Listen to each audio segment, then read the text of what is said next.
Napatawag nga pala ako kasi nandito yung kapatid mo. Pinalayas daw ng nanay at tatay. Ha? Ano? Bakit na naman kaya? Siguro may ginawa na namang kalokohan yan. Naku, ewan ko ba dito sa kapatid mo? Pumunta daw siya dito, nagsasabi para dito muna tumigil. O sige, pasok ka na.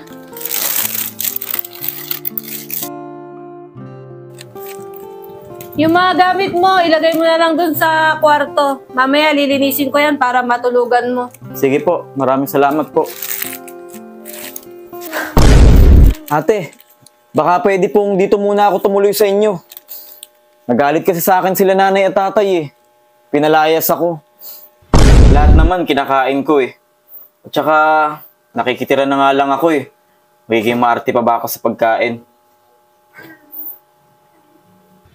Kaya pala nainlove ang kuya ko sa kanya. Maganda na. Maasikaso pa.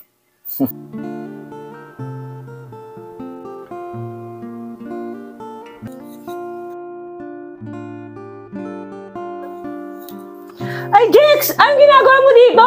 Naliligo ako! Ay, sorry ate. Hindi ko po alam na naliligo ka pala dyan.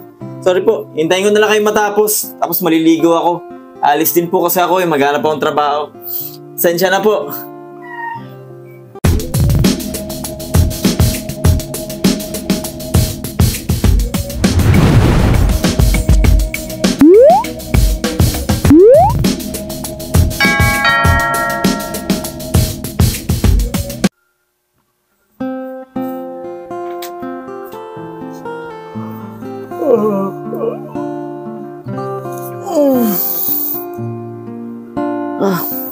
Gutom na ako. Ano kaya ulam?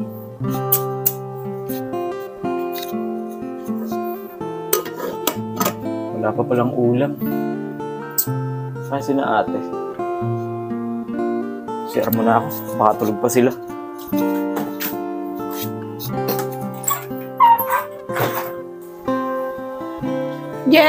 Jex! Gising ka na ba?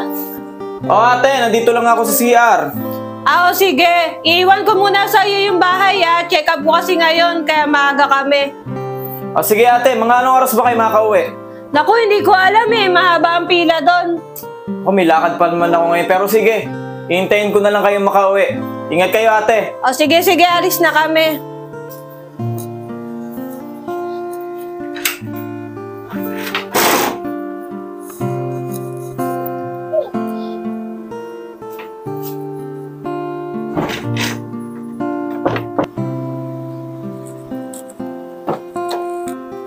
Kuya, sa ospital tayo Check up ko. Pakibilisan lang. Doon pa rin po ba sa dati, ma'am? Oo, kuya, doon pa din. Okay po, ma'am. Sige po.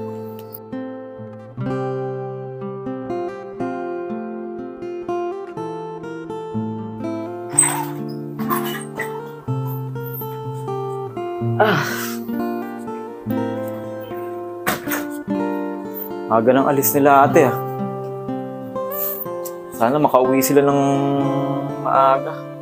Pilakad pa naman ako ngayon. Di pa ata nag-iwan ng pambili ng ulam. Tawagan ko na lang.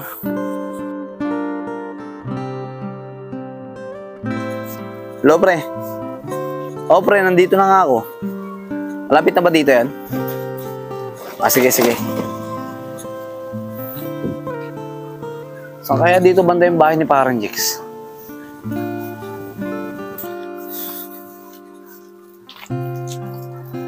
Jex? Pare? Oh! Nad!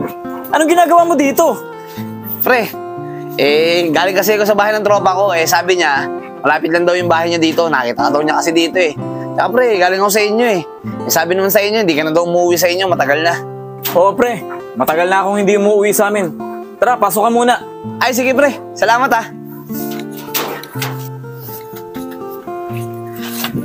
Jex, bakit kasi bigla ka nang wala dun sa lugar natin?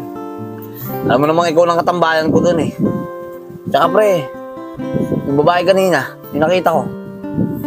Di ba, yan yung asawa ng kuya mo? At yan din yung babaeng gustong-gusto mo noon.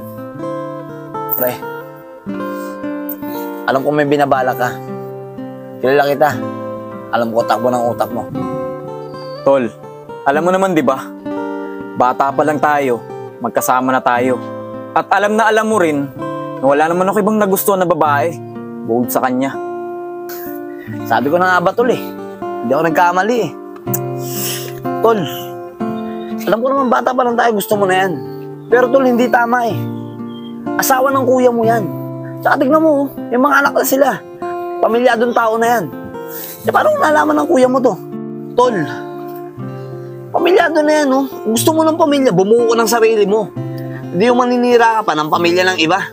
Tsaka pare, mag-isip ka nga. Asawa ng kuya mo yan, no? Kawawa naman yung mga bata pag maghihiwalay yung mga magulang yan. Pre, huwag mo nga akong pinapakialaman. Tsaka ako na po problemahan yan kapag ka nandyan na. Sa ngayon, masaya ako sa ginagawa ko. Ayun ako, pre. Tigas talaga ng ulo mo. Kaya lagi ka na lang napapasok sa gulo eh. Pre, kaibigan mo ako. Sana maiisip mo na lahat ng sinasabi ko para sa'yo. Oo na, sige na. Pagka nakikita tayo, palagi mo ako sinesermonan eh. Ayun ako, pre. Ginagawa ko lang naman yon kasi lahat yon para din sa ikabubuti mo. Pero pre, salamat ah. Paano? Dating gawi. Inom Sige. tayo.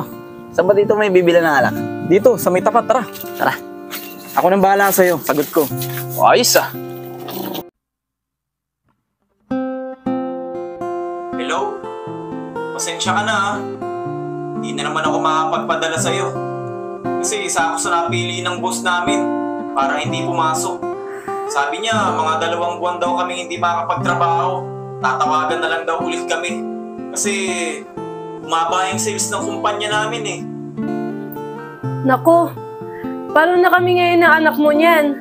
Alam mo naman na malapit na akong manganak. Kailangan ko ng pang-suporta. Sa pampa-check up at pambili ng mga vitamins ko. Tapos yung anak mo, alam mo naman na nagagatas pa rin hanggang ngayon. Saan ako ngayon kukuha ng panggastos namin yan? Yun na nga eh. Pero huwag kang mag-alala. Gagawin ko yun ng paraan. Yung mga katrabaho ko na hindi naman tinanggalan ng schedule, ihiraman ko muna ng pera. Basta, hintayin mo na lang ako. Tatawagan kita ah. O sige, gawa mo ng paraan ha. Kasi alam mo naman, buntis ako. Di ko madidiskartehan yan, wala akong pagkukunan.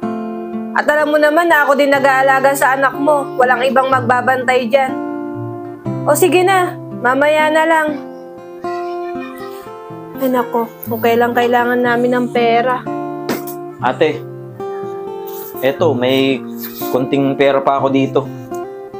Maliit man to pero alam ko makakatulong sa mga gastusin mo. Naku Jex, kahit hindi na, gagawa naman ng paraan ng kuya mo eh.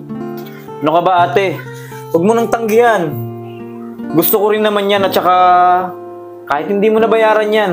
Kung gusto mong bayaran, tsaka na lang pag nagkapera ka pero hanggat gipit ka. Huwag mo nang isipin yan. Basta ang mahalaga, nakatulong ako. Natulungan nyo rin naman ako eh. Nakitira ako dito sa bahay nyo. Sigurado ka ba Jex? Di ba naghahanap ka pa ng trabaho? Mas kailangan mo to pang gastos habang naghahanap ka pa. Ano ka ba naman ate? Okay lang yan. Ang gusto ko lang eh, makatulong sa mga problema mo. Habang wala pang trabaho si kuya. Oo nga eh. Sa totoo lang, pagkatapos ko magpa-check up, dumaan pa ako kay na mama. Ay kuya, pakidaan nga pala kay na mama. May tatanong lang ako importante. Pero ma'am, malapit na po tayo sa bahay niyo ah. Pakibalik mo na lang kuya. O, sige po ma'am, kayo po ang bahala. Sige po, wait lang po.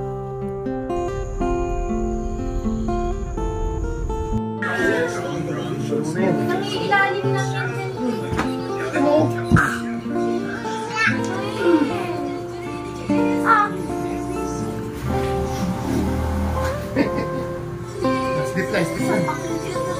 Hindi na mauwi, hindi na matutulog.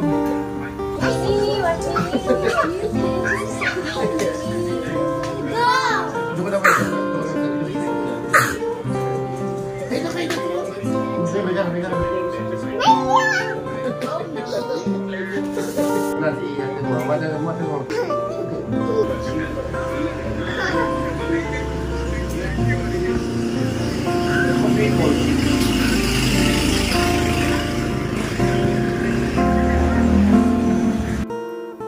Nagbaka sakali ako na makahiram ng pera kaso wala din eh. Bayaran daw ng tubig at kuryente nila. Huwag kang magalala ate. Akong bahala sa inyo. Habang nandito ako, akong gagawa ng paraan para sa mga panggastos nyo. Tsaka hindi kayo magugutom. Akong bahala. Maraming salamat talaga, Jex ha. Malaking tulong to. Buti na lang nandyan ka.